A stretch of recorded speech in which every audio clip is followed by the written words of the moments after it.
Well, was there a deep state plan to assassinate President Trump years ago? A plan in the making for many, many years. A plan that would only be carried out if plans A and B failed? Well, according to our next guest, yes. And we just saw in action this weekend in Butler, Pennsylvania.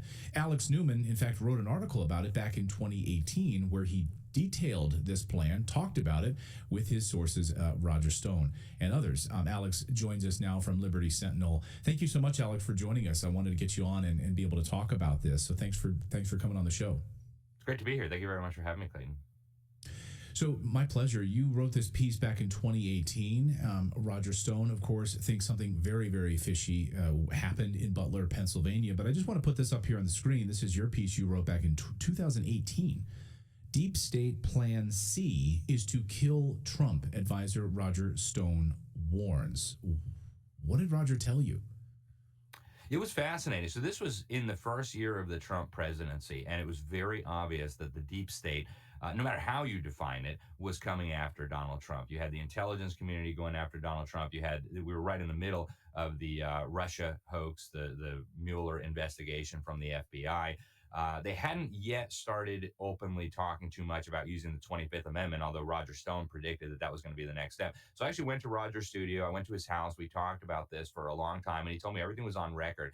So I went back and I wrote this article. He said if they can't get Donald Trump out using the Mueller investigation, if they cannot get him out using the 25th Amendment, they're going to go to Plan C. And he had already obviously looked at the assassination of John F. Kennedy.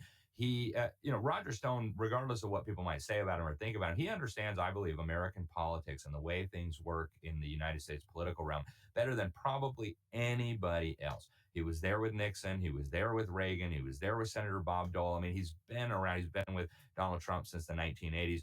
And what he said is they will try to assassinate him. And so I went back and I read that article after the assassination attempt. I'm like, man, everything Roger said was going to happen actually happened. And then we see this assassination attempt. And I'll tell you what, I don't claim to know what happened, Clayton, but I don't believe for 1 second that some doofus 20-year-old on his own decided to buy an AR-15 and take a shot at the next president of the United States. I don't believe that for a second. I think based on what I've seen over many, many years of research, that guy was probably the fall guy. The fact that he's dead is very, very convenient. Were the FBI talking to him? Did they convince him to do something dumb? I don't know. Hopefully we'll figure out more in the months to come, but I don't believe the story we're being told at all.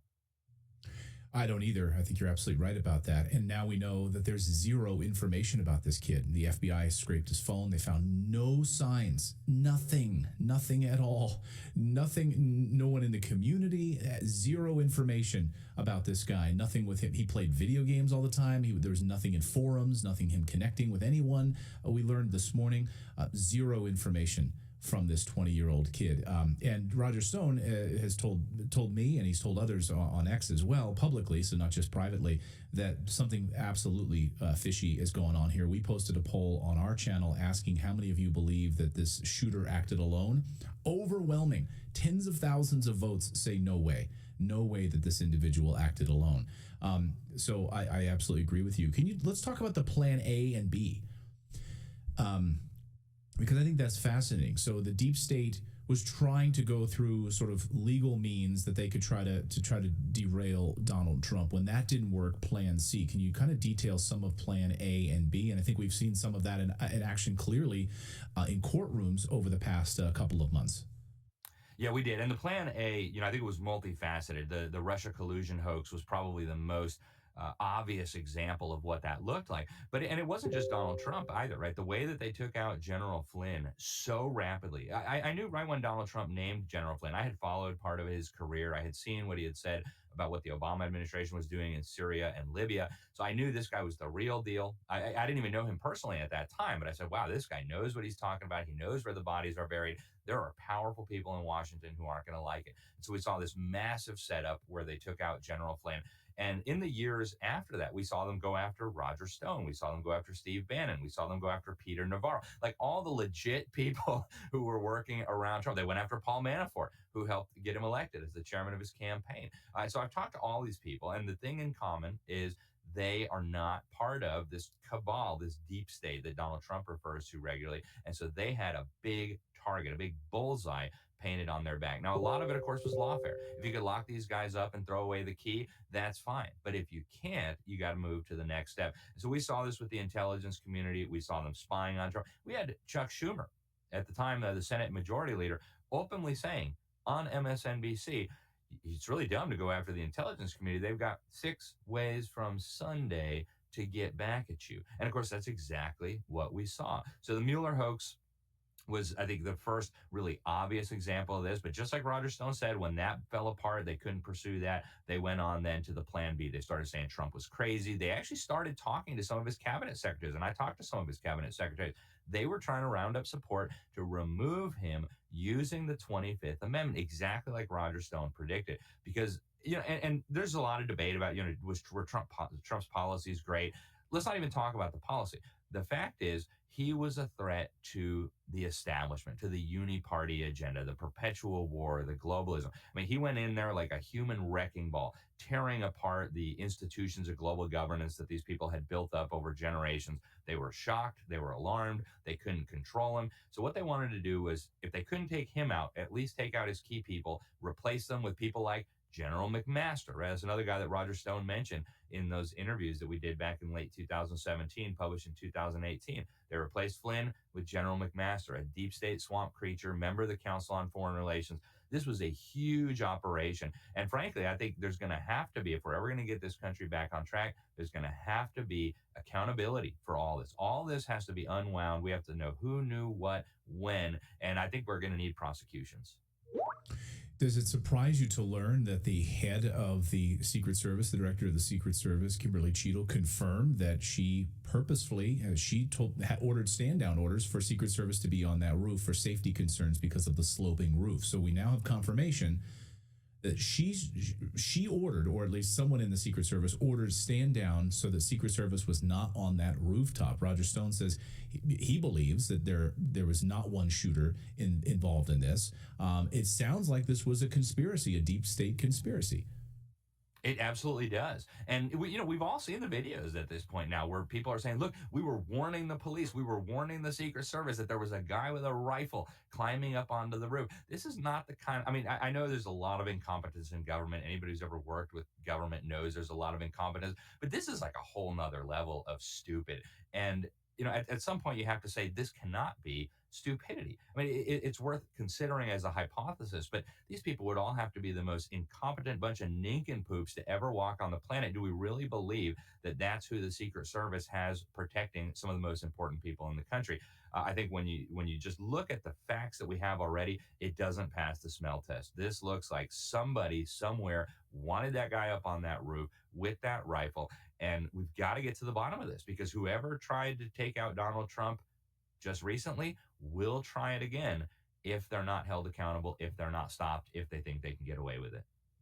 Well, that's what I was just about to ask you here. Roger Stone, does he believe they didn't accomplish their goal here, that this is going to happen again? Do we believe that we could see something like this rise up again and not miss this time? Absolutely. I think Donald Trump got it exactly right when he finally spoke after this, after he got off the stage. He said, God alone preserved my life. And I think that's what happened. I think the goal was to actually blow his brains out. And through miraculous intervention, God preserved his life. But we would be very foolish to think that the same evildoers who just tried to take him out would not do it again. But we know the hatred that these people have. I wrote a whole book about this, Clayton, Deep State, the invisible government behind the scenes. And a big part of it revolves around why they hate Donald Trump so much. He's not part of their little clubs. He's not a member of their little groups. He doesn't go to the Council on Foreign Relations for ideas on policy. He doesn't show up at the Bohemian Grove and do the weird rituals with the weirdos that get together out in the Redwood Forest in Northern California. He hasn't been to the tomb at Yale. So he's not friends with these guys, and they've got their plans and they don't like him. And they've been working on these plans for a very long time. We would be very naive to think that they won't do anything to stop him. I'll get you out of here on this, Alex, which is the President Biden piece of this. Obviously, all of the attention of the past few days has been on President Trump. A week before that, though, it was all on President Biden and how quickly he would be removed from this. Would Kamala Harris be stepping in ahead of the convention? And now Axios reporting I think this got buried in the past 48 hours as well, that the Democratic National Committee is quietly steaming ahead with plans to technically nominate President Biden weeks before the party's convention. It's sort of a closed, with a DNC's current plans to basically train state party chairs next week on how to conduct sort of an electronic voting so that they don't even have to have the convention. Everything will be signed, sealed, delivered before the convention. Marianne Williamson tweeting saying, call for an open convention. Allow us to vote on a candidate. But it appears that the Democratic Party is going to keep this closed in order to keep President Biden in power and become the nominee heading into the fall. What do you make of this? It'll be very interesting to see if they can get away with that. I mean, at this point, anybody, including the most diehard Democrats, can see that Biden is not well. He's obviously a puppet. He's obviously being used and manipulated by powers behind the scenes. So where this goes is going to be very interesting. And I think that was a whole nother reason why they had to take out Donald Trump. I don't believe that we were told the truth about what happened in 2020, but in this case, it would have been impossible to try to manipulate that. I mean, it's so obvious that Biden would lose this election in a massive way. There's nothing you could do to get around that. It's just too clear. And so taking Donald Trump out would have been a mighty easy way of making sure that they could keep the agenda moving forward. So it'll be interesting to see what happens at this Democratic convention. I don't think Biden is actually going to be president again. I don't even think he's going to end up being the nominee because it's just too obvious at this point to everyone. The knives are out. The New York Times is saying he needs to step down. So it'll be interesting to see what happens. But folks, get involved. I mean, the future of our country is on the line here. Everything that's happening now is going to have an impact on your children and your grandchildren. Now is not the time to sit on the sidelines. For sure. And these kitchen table issues, of course, driving the biggest moment right now for Americans who can't afford to put food on their table because prices have surged under President Biden to unbelievable levels right now. Sticker shock across the country. Alex, we really appreciate you joining us and hope you won't be a stranger. We'd love to have you back here on Redacted. Thank you for the great work over there at Liberty Sentinel. And where can people check out your book, by the way, the Deep State book? Amazon sells it for way too much money. I don't even know how that works. The easiest place to get it is on my website, libertysentinel.org/shop. Thank you very much, Clayton. I appreciate the opportunity to come on. My pleasure. Thanks so much, Alex. Really great to have you here on Redacted for the first time. So thank you guys for subscribing.